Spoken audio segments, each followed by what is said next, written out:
जो मैंने अभी पिछले 20 सालों में देखा है जो कराची में मेरे ख्याल से पहले ज़्यादा खूबसूरत होता था कराची, अभी उतना नहीं रहा, लेकिन उम्मीद जो है वो पूरी है कि इंशाल्लाह कराची जिस तरह खूबसूरत पहले लगता था वापस लगना शुरू हो गया।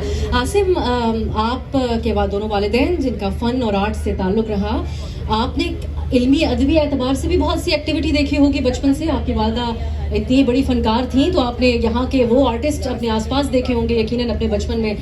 क्या ऐसी बातें हैं जो आपकी बचपन की यादें हैं जो आप यहाँ मौजूद लोगों से शेयर करें? बिल्कुल, पहले तो अस्सलाम वालेकुम सबको एक बार फिर से, और आदाब।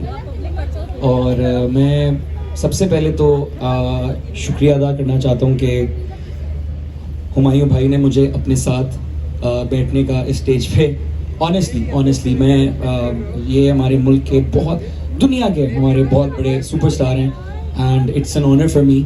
और मैंने इनसे रिक्वेस्ट की क्योंकि एक्चुअली में मेरा एक कॉन्सर्ट भी है थोड़ी देर में, तो मैंने हुमायूं भाई से रिक्वेस्ट की तो, और ये आई थिंक इन्हीं से मैं कर सकता था, बाकी किसी से करता तो मैं करता भी नहीं रिक्वेस्ट, क्योंकि मुझे पता है कि वो उसको बड़े अजीब तरीके से लेते। तो एक बार मैं चाहता हूँ कि हुमायूं सईद साहब के लिए आप लोग सब तालियां बजाएं प्लीज़। बहुत बहुत शुक्रिया जी, बहुत बहुत शुक्रिया। एक कॉन्सर्ट हम आपसे मिनी कॉन्सर्ट यहाँ भी करवाएंगे, तो आप लोग अगर आसिम का गाना सुनना चाहते हैं तो तालियां। क्या बात है हुमायूं भाई। नहीं, अच्छा हो गया ना कि देखो मेरा भी जो सेशन था ना ज़रा एंटरटेनिंग हो जाएगा। मैं बहुत खुश हूँ कि तुम यहाँ स्टेज पे। बिल्कुल, बट आपके सवाल से मुतालिक आर्ट्स काउंसिल से आर्टिस्ट बनने से पहले भी मेरा एक ताल्लुक़ रहा है, बचपन से बहुत एक खूबसूरत ताल्लुक़ रहा है, क्योंकि मेरे वालिद साहब अज़हर हुसैन साहब जो कि आज यहाँ पे मौजूद भी हैं, वो उन्होंने मुझे कभी भी ऐसे स्टेज पे नहीं देखा, लेकिन आज क्योंकि आर्ट्स काउंसिल का इवेंट था and then of course Ahmad Shah साहब की सरबराही में ये सब हो रहा है, तो अबू को मैंने कहा कि आज आप प्लीज़ मेरे साथ चलिए, तो वो आज आए हैं। तो उनकी वजह से आर्ट से और इल्मी सेक्टर से काफ़ी बचपन से ही, मतलब जब मैं स्टेज पे चढ़ा मेरे लिए नया नहीं था, क्योंकि मैं वो कई साल पहले 10-12 साल पहले स्टेज के नीचे से ही सब कुछ देख रहा होता था, और उसी की वजह से काफ़ी आर्टिस्ट से और काफ़ी आर्ट के शायद थोड़े से अदब भी सीखे। तो बिल्कुल बहुत खुशकिस्मत रहा हूँ मैं इस सेंस में।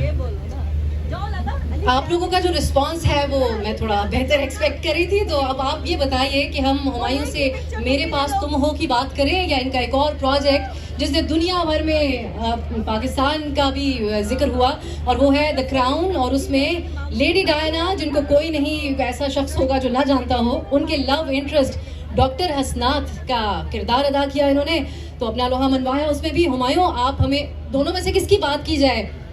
मेरे पास तुम हो की बात करें, क्राउन की बात करें? ओके, क्राउन की बात करते हैं। हुमायूं, ये बताइए कि आपने द क्राउन एक ऐसा प्रोजेक्ट है, दुनिया भर की उस पर नजरें नहीं और पूरी दुनिया में बहुत हिट हुआ, उसमें जब आपको हमने डॉक्टर हसनात के तौर पे देखा तो थोड़ा आपने अपना हुलिया भी तब्दील किया था, एक सिंप्लिसिटी नजर आई, कुछ शायद वेट भी पुट ऑन किया। क्या तकाजे थे उस रोल के, कैसे आप तक पहुंचा ये रोल? जी, मैं क्राउन का बहुत बड़ा फैन था, मैंने सारे सीजन देखे हुए थे, और मैंने सोचा भी नहीं था कि कभी मुझे ये कैरेक्टर जो है वो आगे डॉक्टर हसनात का मुझे मिलेगा। बस मुझे एक कॉल आती है और मैं पहले उसको सीरियस लिया ही नहीं, उस कॉल को। मैंने कहा ये पता नहीं कोई मुझसे शायद मजाक कर रहा है, लेकिन जब वो मेरी बात हुई तो मुझे पता चला कि उनको मुझे जैसा बंदा चाहिए, और ज़ाहिर है उसका एक तरीक़ेकार होता है, एक प्रोसेस होता है, ऑडिशन होता है, ऐसे नहीं कि बस उनको एक बंदा हुलिये वाइज पसंद है, जो उसका लुक जो है वो मिलता है, तो लेकिन उसके बाद प्रोसेस होता है एक ऑडिशन का, जो मेरे लिए बहुत नया था। मैंने कभी ऑडिशन दिया हुआ नहीं था, बहुत पहले दिया था जब मैं बिल्कुल यंग, पहली बार जब इस काम में आया था, उस वक्त मैंने हमारे एक इकबाल अंसारी साहब डायरेक्टर होते हैं, उनको मैंने ऑडिशन दिया था और मैं फेल हो गया था। तो मुझे हमेशा डर लगा रहता है, या डर रहता है कि मैं ऑडिशन जो है वो दे नहीं सकता। तो खैर मैंने ऑडिशन दिया, और ऑडिशन मैंने दिया, और मैं बीमार था, कोविड हुआ था मुझे, ये वो वाले दिन थे, खुद ही मुझे वो कैमरा रख के वो डायलॉग्स जो भी मेरे पास स्क्रिप्ट आया था वो मैंने बोल दिया, और उसके बाद फिर उनको वो अच्छा लग गया। फिर उसके बाद उन्होंने उस लड़की के साथ जो डायना का कैरेक्टर कर रही थी उसके साथ फिर ऑनलाइन जो है वो ऑडिशन करवाया, और वो भी ठीक हो गया। और फिर उसके कुछ 15-20 दिन के बाद मैं समझा शायद उनको पसंद नहीं आया या कुछ ऐसे हो गया, लेकिन 15-20 दिन के बाद उन्होंने कहा कि आप सिलेक्शन हो गया।